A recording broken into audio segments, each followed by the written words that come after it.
Nós não pensamos no volume 1 e volume 2, nós pensamos nessa história toda.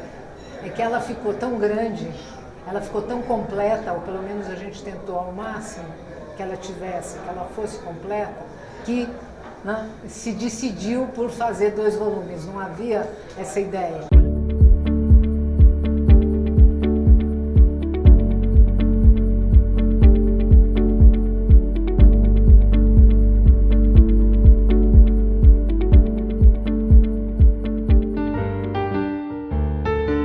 A gente pensou nos períodos mais marcantes do cinema brasileiro, então o cinema mudo em Minas Gerais, no Rio Grande do Sul, em São Paulo, no Rio de Janeiro, em Pernambuco.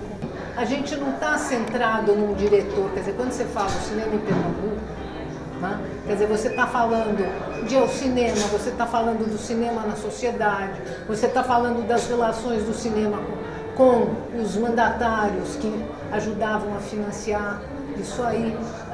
Então você tem toda uma série de atividades na qual o cinema está inserido, com quem o cinema conversava, que passa a entrar. Depois demos um panorama da chegada do sonoro e também um destaque em particular para os primórdios do cinema brasileiro, né? O cinema das origens, chamado cinema das origens no Brasil, né?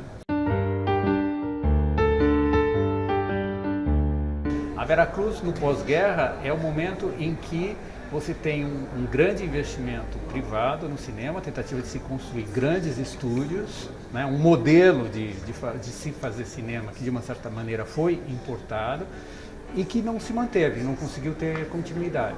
E o INCE significa a entrada do Estado no cinema de uma maneira mais aguda pela primeira vez na história do cinema brasileiro. Depois a gente vai ver isso na Embrafilme também.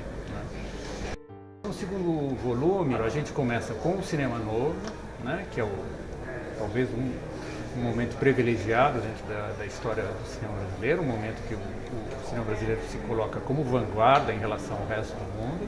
Aí, em seguida, os anos 70, a produção da Embrafilme, esse modelo se esgota, né, e aí se tem o que a gente chama da grande crise, a produção brasileira vai de 100, de 80 longas-metragens por ano, ela despenca para 3 ou 4 por ano, e em seguida vem a retomada. Então, o livro é estruturado dessa maneira, a gente pega a retomada, né, vê também o cinema experimental, a questão do documentário, e aí a gente entra no cinema contemporâneo.